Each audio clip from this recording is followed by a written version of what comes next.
He hadn't worn his uniform in years. His heart barely beat. But when the dog he once called brother collapsed in the yard, something awakened. Why did an old firefighter with weeks to live suddenly demand to be with his K9 partner? And what happened when the dog howled? You won't believe how this final mission changed everything. Before we continue, tell us where in the world are you watching from today? We'd love to hear your story in the comments. And if this touched your heart, hit that subscribe button so you never miss another story of loyalty, love, and second chances.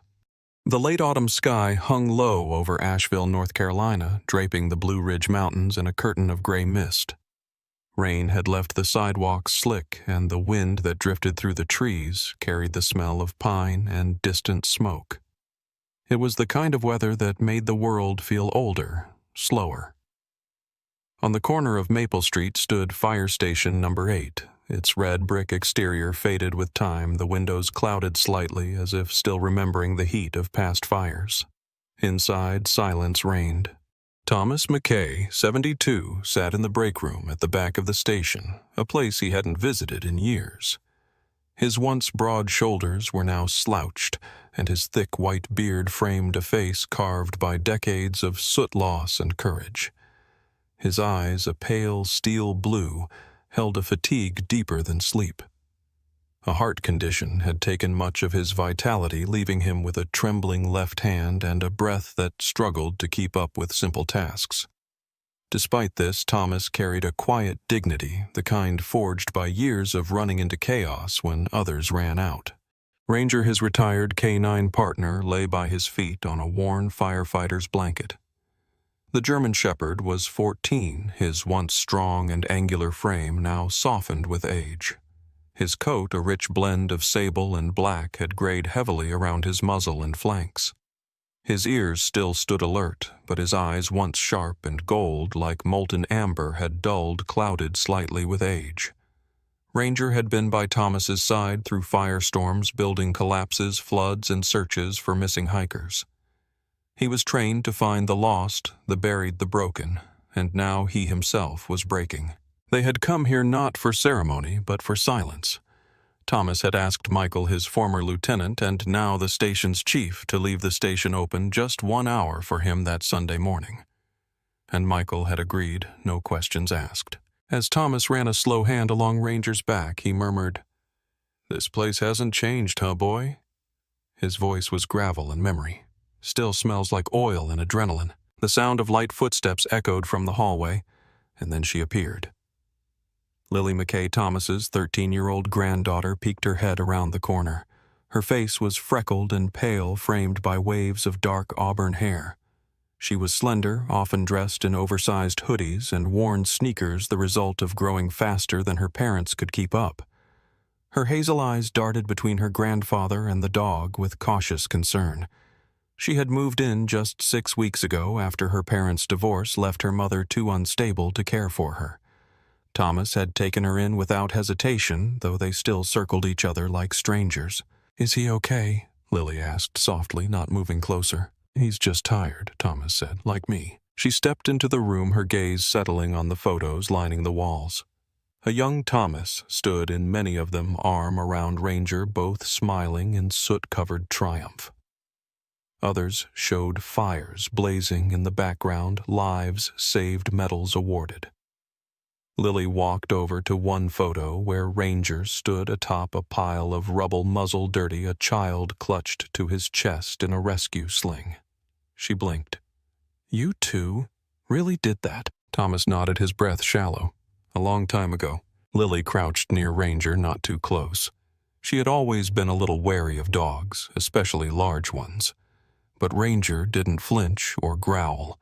His breathing was slow-labored but calm. His tail gave one slow thump. That simple gesture shifted something in her. She reached out, hand hesitant, and touched his paw.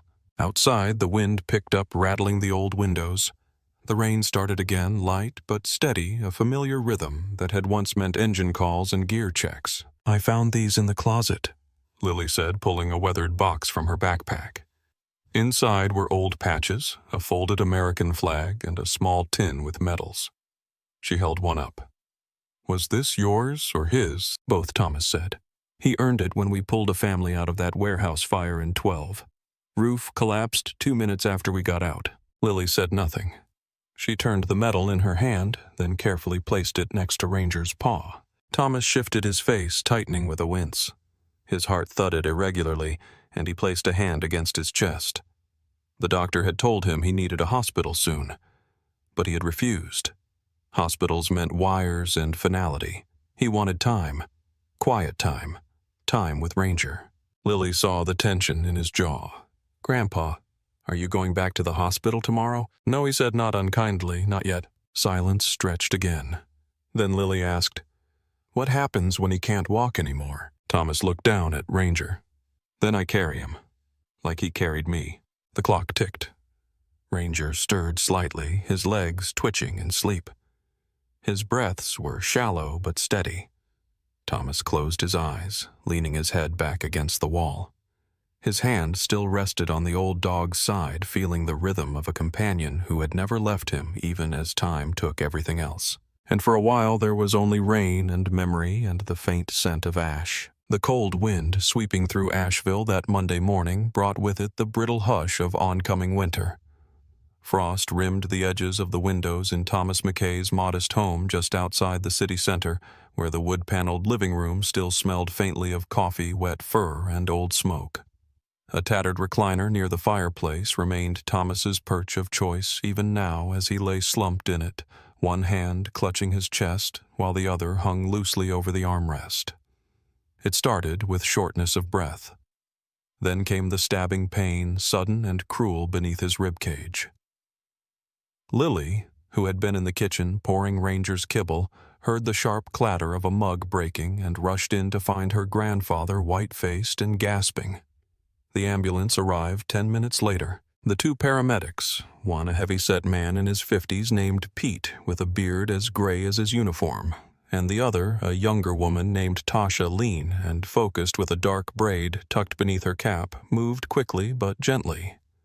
Thomas, though barely able to speak, protested with every ounce of will left in him. "I'm fine," he rasped. Eyes flicking toward Ranger, who lay in his usual spot by the fireplace, panting softly, his ears slightly drooped. "Don't make a fuss." Pete shook his head. "Your EKG says otherwise, Mr. McKay.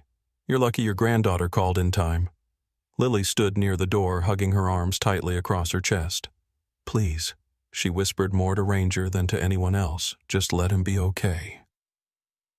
The ride to Mission Hospital was quiet, save for the occasional beeping of monitors and the soft hiss of oxygen. Thomas faded in and out of consciousness, murmuring things under his breath, call signs, names, bits of radio chatter from a lifetime ago. When they arrived, Dr. Maureen Bledsoe was waiting. In her mid-40s, tall and composed, Maureen wore her lab coat like armor. Her hair was tied back in a no-nonsense bun, and the fine lines at the corners of her eyes spoke to years of watching people fall apart under fluorescent lights. She reviewed Thomas's chart, her lips pressing into a thin line. Thomas opened his eyes in the ER and gave her a familiar look. "Still working the night shift, huh?" Doc Maureen's expression softened slightly. "Still refusing to die at a reasonable hour, huh?" Thomas. They had known each other for over 2 decades. Maureen had treated him for burns, smoke, inhalation, dehydration. She had also been there the night Thomas lost 2 men in a factory blaze. She knew his stubbornness came not from pride, but guilt, the kind that never left. After several tests and the usual stream of nurses and wires, Thomas was stabilized and wheeled into a quiet corner room with a view of the mountains. Lily sat by his side, watching the monitors blink, and tried not to cry.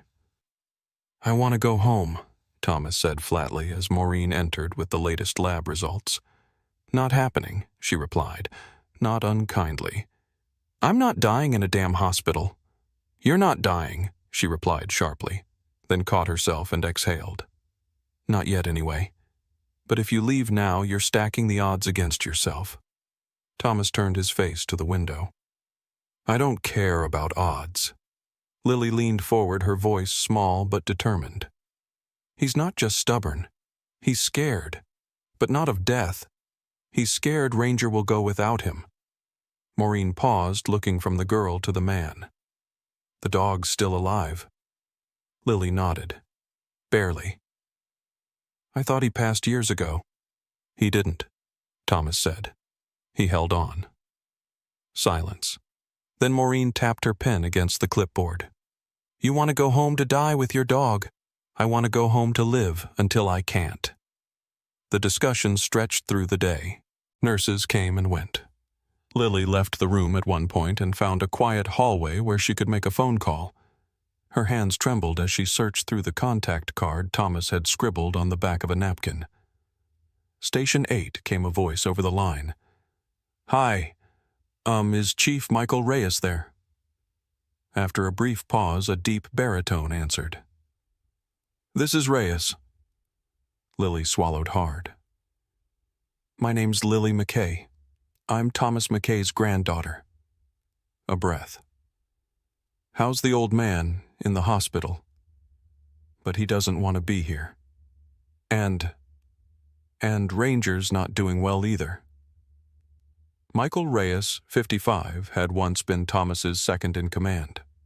With a square jaw, strong shoulders, and a perpetual frown carved into his forehead, he was the kind of man who spoke rarely but meant every word.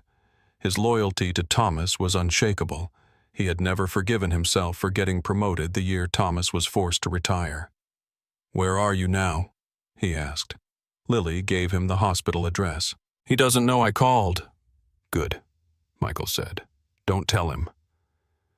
Back in the room, Maureen reluctantly signed the discharge paperwork under the condition that a portable oxygen unit be brought home and that someone be on site to help. Lily didn't mention the call to Michael.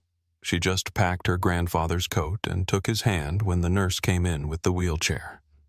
When they arrived home later that evening, the house felt both warm and heavy.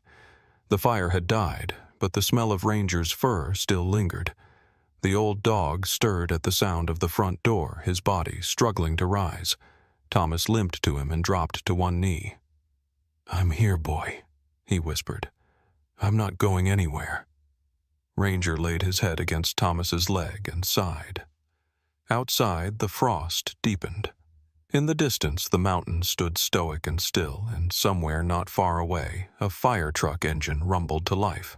The early morning in Asheville brought with it a soft veil of fog that curled around rooftops and fences like fingers unwilling to let go. The McKay home sat quiet, surrounded by tall pines and frost-glazed grass. A thin mist clung to the backyard where Ranger lay under the sycamore tree, his breath shallow and eyes distant. The once vibrant German shepherd, his sable coat now dulled with gray, no longer rose to greet the sunrise. Thomas remained asleep in his recliner, the oxygen machine humming beside him. His chest rose and fell unevenly, one hand still clutching the blanket Lily had placed over him before dawn. She had tiptoed out an hour earlier, whispering she was just taking out the trash, but truthfully, she had gone to check on Ranger. He hadn't moved from that spot under the tree since the night before. As Lily stepped onto the dew-covered lawn, her sneakers slipping slightly, her eyes immediately locked onto Ranger. Something wasn't right. His side moved in quick, labored bursts, and when she called his name, there was no response. She knelt beside him, her hoodie sleeves dragging through wet leaves as she reached out, pressing her hand gently to his ribs. "Ranger," she whispered. His eyes flickered, but there was no wag of the tail, no shift of his paws. Then came the sound that tore through the quiet, a low wheezing whimper deep and strained. Lily's heart slammed into her ribs. No, no, no, no, please. Panicked, she ran back inside, fumbling with her phone, hands shaking as she scrolled through contacts. She pressed the number for Hawthorne Veterinary Clinic, her voice cracking when the receptionist answered.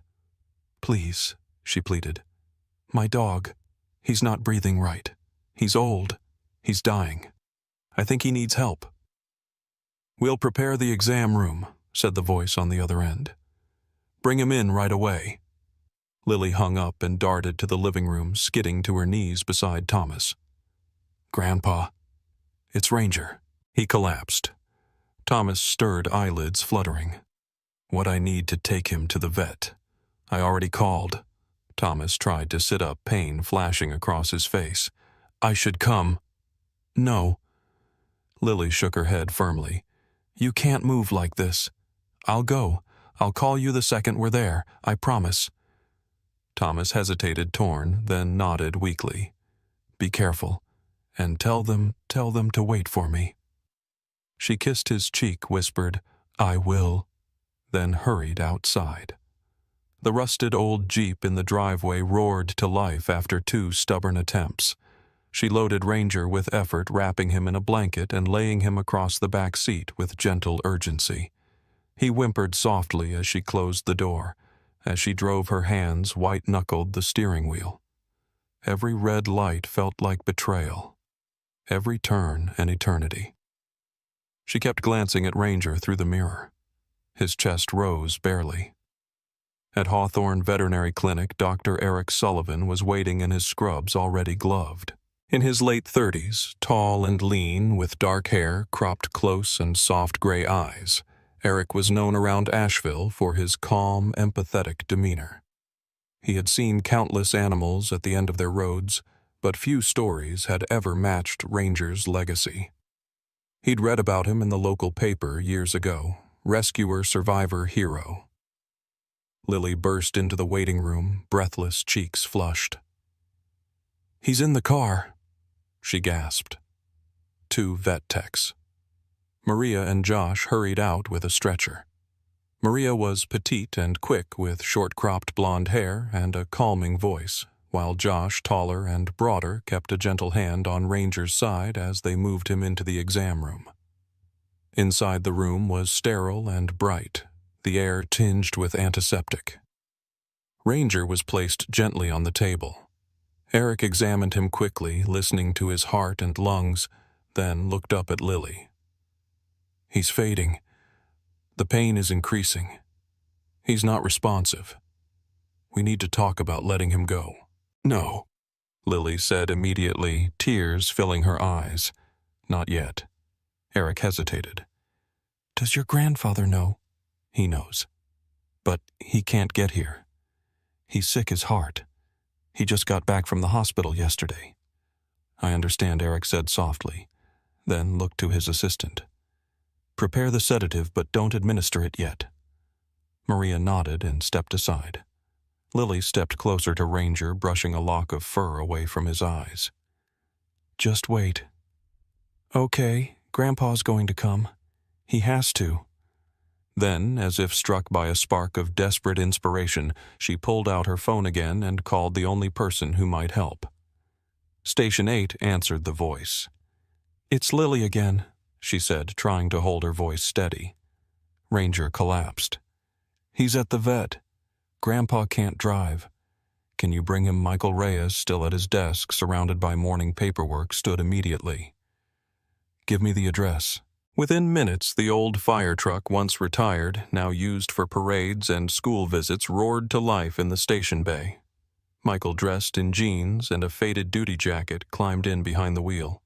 The engine's voice cut through the cold like a memory awakened. Back at the clinic, Eric hovered near the table, syringe in hand, eyes on the monitor. Ranger's heartbeat flickered faintly, his breaths now just whispers of what they once were. Lily sat beside the table, fingers wrapped around Ranger's paw. He's trying to wait, she whispered. Please let him wait. Eric exhaled slowly, then lowered the syringe. We'll give him a little longer. Lily didn't know how long passed, maybe minutes, maybe hours, but she refused to move. She didn't cry. She just stayed watching Ranger breathe, feeling the air in the room thicken with the kind of hope that hurts. Then the sound of a distant siren. Faint at first, then louder. Lily shot up. That's him! Eric exchanged a look with Maria. Delay everything? He's coming. Outside, the red fire truck pulled into the parking lot. Michael stepped out first, helping Thomas slowly down the stairs of the truck. Thomas leaned heavily on his cane, breath ragged but determined. The doors to the clinic opened, and Ranger's eyes fluttered. The room held its breath. As Thomas McKay crossed the threshold of the exam room supported by Michael and Lily, a strange hush fell upon the entire clinic. The beeping monitors, the quiet murmurs of staff, the soft rustle of coats and clipboard paper all seemed to fall away in reverence. Ranger stirred. It was barely perceptible at first, a slight twitch of his hind leg, a flicker in his half-shut eyes. But then, like something ancient stirring from the bottom of a well, the old German shepherd lifted his head. His ears quivered, and he let out a low, trembling breath. Then it came a long, guttural howl, a sound full of longing grief and recognition that sent goosebumps skittering across every soul in the room. Dr. Eric Sullivan, still in his gloves, still holding the untouched syringe, froze mid-step. The howl echoed off the tiled walls and metal trays, resonating like a siren that only those with a shared pain could hear. Lily, standing beside her grandfather, felt the sound vibrate in her chest, like the knell of something sacred. Thomas moved forward, one unsteady step at a time. His cane barely touched the floor. "I'm here, boy," he rasped, voice thick with emotion. "You held on for me." Ranger's tail gave a slow, deliberate thump against the padded table. His eyes locked with Thomas's, and something unspeakable passed between them. Not words, not memory, but something older than either of them. A bond. Lily eased Thomas into the chair beside the table, draping his coat over his knees.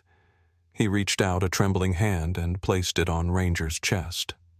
The old dog sighed and let his head fall gently into Thomas's palm. "Vitals are stabilizing," murmured Maria from behind the monitor. "Just like last time. He's not ready." Dr. Eric exhaled deeply and stepped back from the table. "Then we don't push. We wait." For nearly an hour, they waited in silence. Ranger lay still, but his breathing held steady. Thomas never moved his hand. Lily stood nearby, her arms crossed tightly, gaze bouncing between the dog and her grandfather. The moment felt suspended in glass.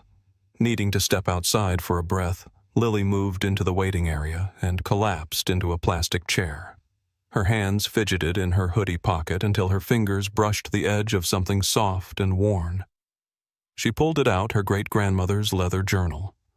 She had brought it with her without thinking, stuffed into her bag that morning. Curious and looking for distraction, she flipped to a bookmarked page, one she hadn't read yet. March 12, 1987. He came home with soot on his skin and silence in his mouth. My boy had lost something more than friends that night. Something in him never came back from that fire. The new dog, a young shepherd we'd never named, lay beside him for hours. Didn't bark. Didn't move. Just stayed. I believe the dog took something from him. A part of the weight. A part of the grief. How strange that sometimes the ones who save us never speak a word. Lily stared at the handwriting for a long time. Then she turned her gaze back toward the exam room where her grandfather still sat, his hand cradling Ranger's head. Michael joined her in the lobby a few minutes later, carrying 2 cups of lukewarm hospital coffee. He handed one to Lily and sat beside her with the weight of someone used to bad news. "Did you know?" she asked him quietly. "About what? About what he carried? About how broken he was?" Michael stared at the floor. "We all carry something, Lily. In our job in that life, we just don't always know what part breaks first. But I knew Ranger kept him whole longer than any of us could." Lily nodded slowly, then turned the journal toward him. His mother knew too. She wrote it down. Michael read the entry in silence. "Smart woman," he said. Back in the room, Thomas stirred slightly. "He's not ready," he murmured to Eric. "No," the doctor replied, "but neither are you." Thomas let out a dry chuckle. "Ain't that the truth?" He looked down at Ranger. "You remember that night at Carson Ridge?" he whispered. Collapsed bridge, 2 kids trapped in a school bus. You went first. You always did.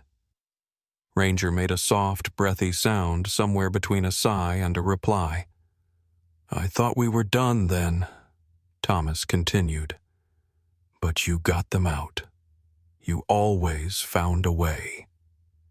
The overhead lights flickered slightly as thunder rolled in the distance. A late autumn storm had finally reached the valley, the rain beginning to patter against the clinic's windows. Lily returned to the room clutching the journal. She kneeled beside her grandfather and opened it again. There's something else, she said.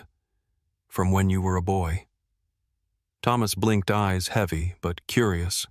She wrote, He always ran toward the sirens, even as a child. It wasn't bravery, it was something deeper. A fear of letting anyone burn alone.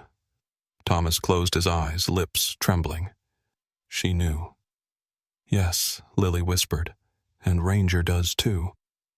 For the rest of the evening, the clinic moved like a chapel.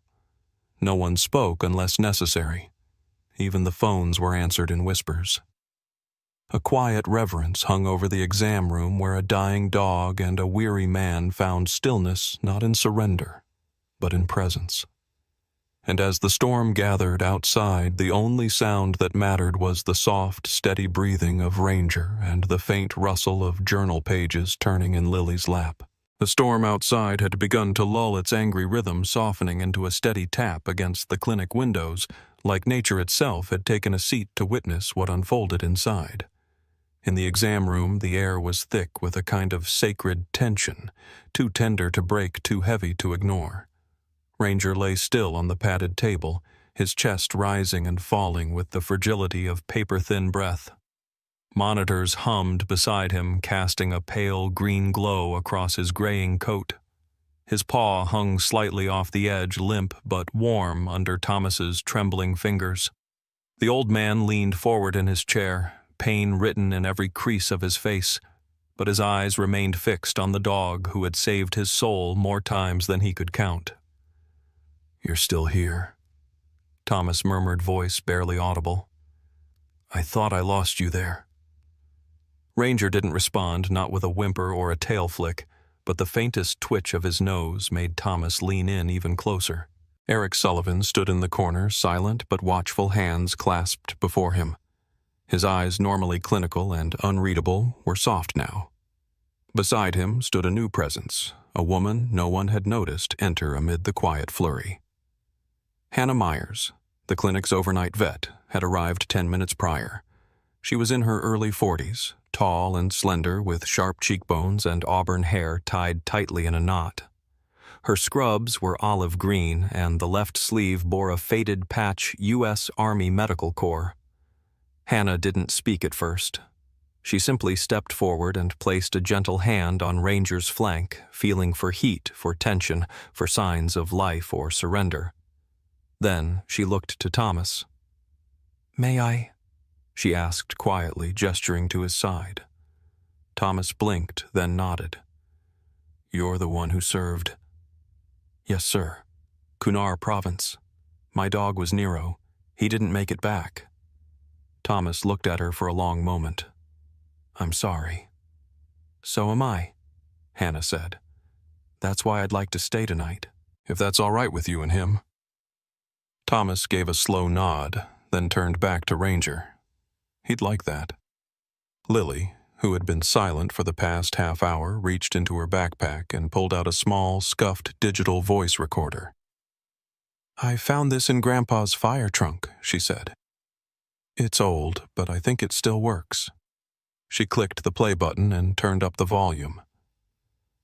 A slightly tinny but unmistakable voice echoed through the room. Thomas's voice, younger, firmer, barking orders during a training drill. Then softer clips reading a bedtime story to her when she was little, talking to Ranger during long night shifts. As the sounds filled the room, Ranger stirred again. His front paw twitched once, then again. Maria, the vet tech standing near the vitals monitor, gasped. "His heart rate just bumped up."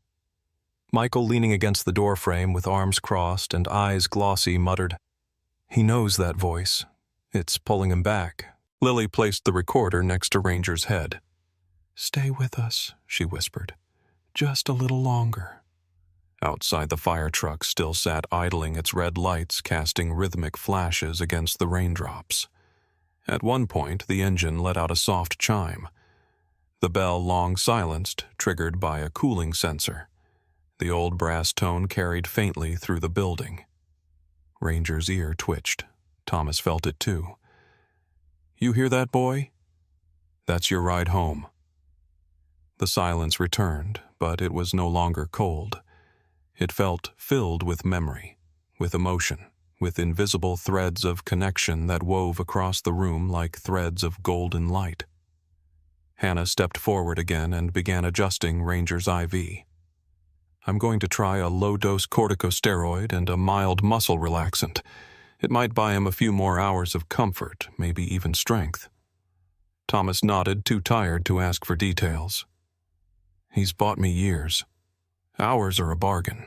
Lily stood behind her grandfather, resting both hands on his shoulders. "What happens next?"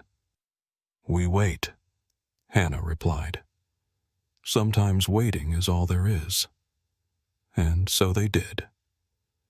The next hour passed like a slow exhale. Rain fell. Monitors beeped. Ranger didn't move, but his breathing evened slightly. The voice recordings played on a loop. In one clip, Thomas laughed deep and unguarded, and Ranger's nose twitched. Hannah returned periodically to adjust the medication. Maria stayed to monitor the vitals. Michael eventually pulled up a folding chair and sat near the wall, his eyes never leaving the pair in the center of the room. "I should have said something," Thomas said suddenly. "Years ago, when they offered to retire him. I didn't. I kept him with me. I couldn't let go." "No one blames you," Michael said gently. "He never wanted to leave your side anyway." Thomas looked down, brushing his thumb over the fur just beneath Ranger's collar. "We don't all get to choose our ending, but maybe we get to choose who we face it with." Outside, the storm began to fade. Inside, time didn't matter. There were no final words, no declarations. Just a man and his dog sharing one last breath of silence. And still Ranger held on. The lights in the exam room dimmed slightly as the storm clouds outside finally began to part, revealing a soft pre-dawn glow that filtered in through the blinds. The atmosphere inside the clinic remained hushed like the breath before a prayer. Time no longer moved in seconds but in heartbeats, and every one of them counted. Thomas hadn't moved in hours. His hand rested on Ranger's side, fingers curled loosely into the thinning fur as if letting go might unravel the thread that kept both of them tethered. His posture had slouched, the fatigue in his bones dragging him downward, but his eyes never left the dog beside him. Ranger hadn't stirred since the recording ended. His breathing was shallow, faint as dust. The machines tracked his vitals in a slow and uncertain rhythm, as if deciding whether to stop or go on. The scent of antiseptic and wet fur hung in the air. Hannah Myers returned from her brief check on supplies, bringing with her a blanket for Thomas's shoulders. Her quiet presence spoke volumes. She draped the fleece over him gently, her expression soft. "We're not quite done here," she murmured. Thomas nodded weakly, voice hoarse. "He's still listening." Lily sat cross-legged near the base of the table camera, cradled gently in her lap. Her hands trembled, not from fear, but from reverence. She hadn't recorded everything, just one brief clip. A flicker of something so simple yet so profound it didn't need editing. The tail wag. It had lasted less than 2 seconds, barely a sweep across the table's edge. But it had happened.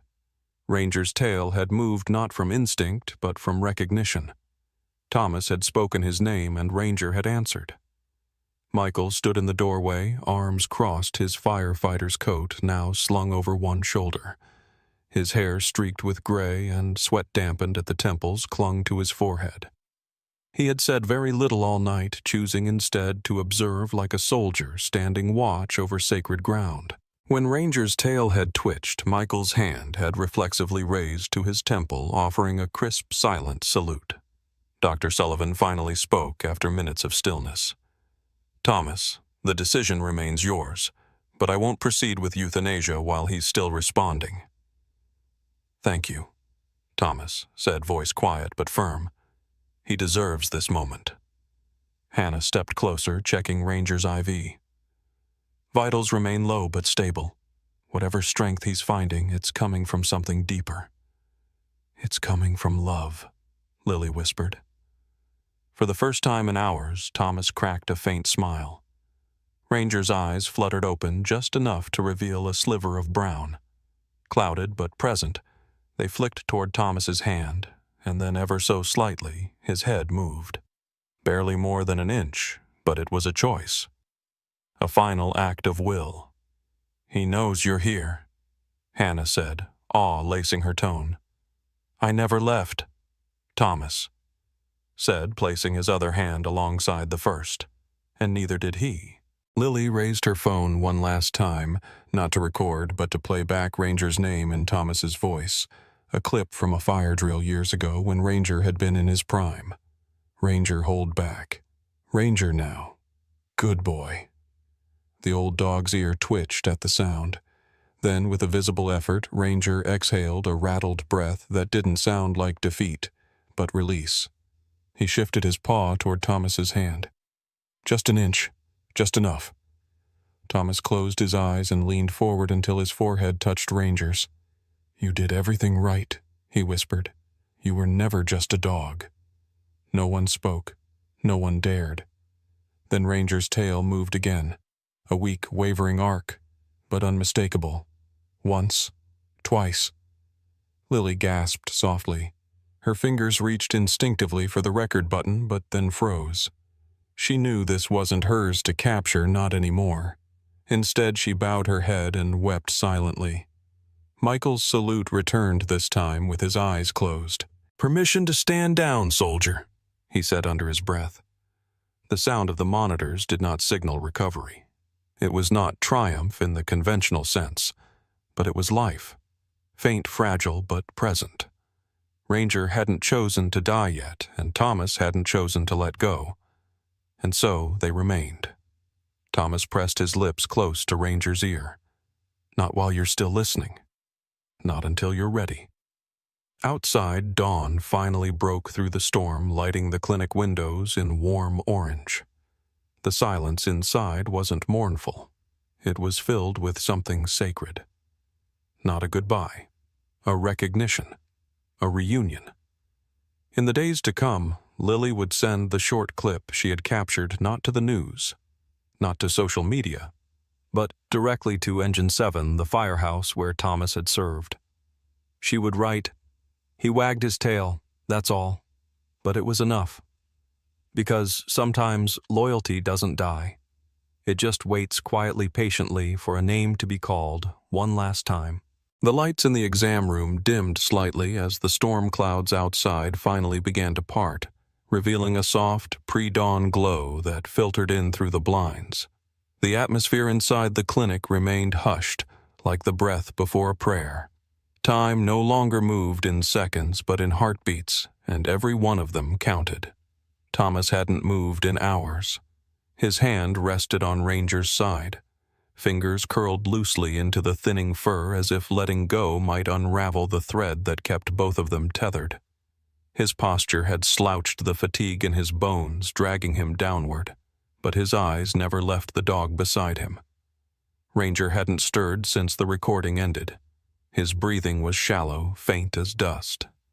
The machines tracked his vitals in a slow and uncertain rhythm as if deciding whether to stop or go on. The scent of antiseptic and wet fur hung in the air. Hannah Myers returned from her brief check on supplies, bringing with her a blanket for Thomas's shoulders. Her quiet presence spoke volumes. She draped the fleece over him gently, her expression soft. "We're not quite done here," she murmured. Thomas nodded weakly, voice hoarse. "He's still listening." Lily sat cross-legged near the base of the table camera, cradled gently in her lap. Her hands trembled not from fear, but from reverence. She hadn't recorded everything, just one brief clip, a flicker of something so simple yet so profound it didn't need editing. The tail wag. It had lasted less than 2 seconds, barely a sweep across the table's edge. But it had happened. Ranger's tail had moved not from instinct, but from recognition. Thomas had spoken his name, and Ranger had answered. Michael stood in the doorway, arms crossed, his firefighter's coat now slung over one shoulder. His hair, streaked with gray and sweat dampened at the temples, clung to his forehead. He had said very little all night, choosing instead to observe like a soldier standing watch over sacred ground. When Ranger's tail had twitched, Michael's hand had reflexively raised to his temple, offering a crisp, silent salute. Dr. Sullivan finally spoke after minutes of stillness. "Thomas, the decision remains yours, but I won't proceed with euthanasia while he's still responding." "Thank you, Thomas," said voice quiet but firm. "He deserves this moment." Hannah stepped closer, checking Ranger's IV. Vitals remain low but stable. Whatever strength he's finding, it's coming from something deeper. "It's coming from love," Lily whispered. For the first time in hours, Thomas cracked a faint smile. Ranger's eyes fluttered open just enough to reveal a sliver of brown. Clouded but present, they flicked toward Thomas's hand, and then ever so slightly his head moved. Barely more than an inch, but it was a choice, a final act of will. "He knows you're here," Hannah said, awe lacing her tone. "I never left," Thomas said, placing his other hand alongside the first, and neither did he. Lily raised her phone one last time, not to record, but to play back Ranger's name in Thomas's voice, a clip from a fire drill years ago when Ranger had been in his prime. "Ranger, hold back. Ranger now. Good boy." The old dog's ear twitched at the sound. Then, with a visible effort, Ranger exhaled a rattled breath that didn't sound like defeat, but release. He shifted his paw toward Thomas's hand. "Just an inch. Just enough." Thomas closed his eyes and leaned forward until his forehead touched Ranger's. "You did everything right," he whispered. "You were never just a dog." No one spoke. No one dared. Then Ranger's tail moved again, a weak, wavering arc, but unmistakable. Once. Twice. Lily gasped softly. Her fingers reached instinctively for the record button, but then froze. She knew this wasn't hers to capture, not anymore. Instead, she bowed her head and wept silently. Michael's salute returned this time with his eyes closed. "Permission to stand down, soldier," he said under his breath. The sound of the monitors did not signal recovery. It was not triumph in the conventional sense. But it was life. Faint, fragile, but present. Ranger hadn't chosen to die yet, and Thomas hadn't chosen to let go. And so they remained. Thomas pressed his lips close to Ranger's ear. "Not while you're still listening. Not until you're ready." Outside dawn finally broke through the storm, lighting the clinic windows in warm orange. The silence inside wasn't mournful. It was filled with something sacred. Not a goodbye, a recognition, a reunion. In the days to come, Lily would send the short clip she had captured, not to the news, not to social media, but directly to Engine 7, the firehouse where Thomas had served. She would write, "He wagged his tail, that's all." But it was enough, because sometimes loyalty doesn't die. It just waits quietly, patiently for a name to be called one last time. Asheville awoke to a sky so blue it looked painted, brushed across the horizon, with the care of something sacred.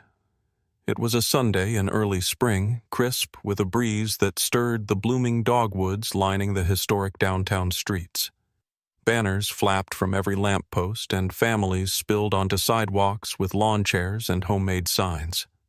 Today was the city's annual Heroes Parade, but this year something was different. The city wasn't just honoring firefighters and first responders. Today it was welcoming home 2 survivors of a quieter kind of battle. Thomas sat atop an antique red fire engine restored to its gleaming prime Engine 7, stitched proudly in gold script along the side. His posture was slightly hunched, but he sat tall enough for all to see the bundle in his arms, Ranger nestled in a blue fleece blanket, his nose poking just over the edge. Though the German shepherd's frame had grown bony and his once bold stride was now a memory, his eyes remained alive, alert, intelligent, endlessly watchful. Every time a child shouted his name, his ears twitched, and his tail made a small, valiant motion against the blanket. Beside the truck, Lily walked her steps slow but confident. She wore a white dress under a denim jacket, and in her hands she held a framed black-and-white photo of her great-grandmother, a woman whose delicate cursive in those journal pages had helped stitch this story together. The crowd didn't know her name, but they felt her presence as if the love she'd poured onto paper decades ago now radiated through her granddaughter's hands. Thomas wore his old department cap, its brim frayed but cherished. His hands, veined and weathered, never once let go of Ranger. A boutonniere of rosemary and white carnation was pinned to his lapel, symbols of remembrance and enduring devotion. A small tag had been tied around Ranger's collar with one word etched into brass: home. Michael walked beside the vehicle in full uniform, head held high, eyes scanning the crowd with both pride and duty. Though he'd retired officially today, he wore the badge not for himself, but for every comrade who couldn't be here. Occasionally, he'd glance at Thomas and nod a silent gesture that needed no translation. The fire engine crawled forward at a stately pace. Spectators stood and clapped, but it was when Ranger lifted his head just slightly that the cheers swelled to a thunderous wave. From somewhere in the crowd, a child's voice pierced the air. "That's the dog from the story." And just like that, a ripple of emotion moved through the people. Some wept openly. Others simply placed hands over their hearts. Behind the engine, a marching band from the local high school played a soft rendition of Amazing Grace, its tempo slowed for solemnity. Hannah Myers, standing near the reviewing stand, dabbed her eyes with a tissue. She had traded in her scrubs for a pressed navy dress and had even tied a yellow ribbon around her wrist, a nod to her own military past and to Nero, the dog she'd never stopped mourning. As the procession neared City Hall, the mayor, a tall woman in a burgundy suit named Ellen Cartwright, stepped onto the stage. Her voice, warm and clear, echoed through the speakers as she raised her hands to quiet the crowd. "Today, Asheville does not just honor courage in action," she began. "We honor loyalty that transcends time and love that refuses to die." She gestured toward the truck. "For his service, for his sacrifice, and for the story that has reminded us all of what it means to endure, we name Ranger Asheville's Hero of the Heart."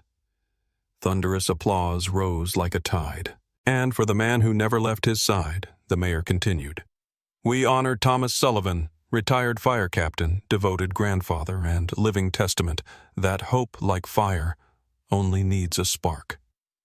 Thomas tried to speak, but his throat closed.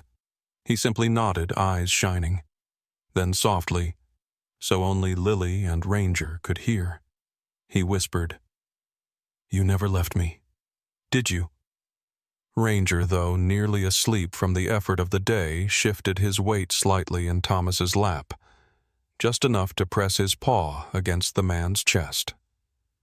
Later, inside City Hall, a smaller ceremony took place in the council chamber. Lily stood beside Thomas as he received a certificate from the mayor. But it was Lily who accepted her own recognition from the council, a framed letter of commendation for her blog Ranger's Code, which had reached over 200,000 readers across the country.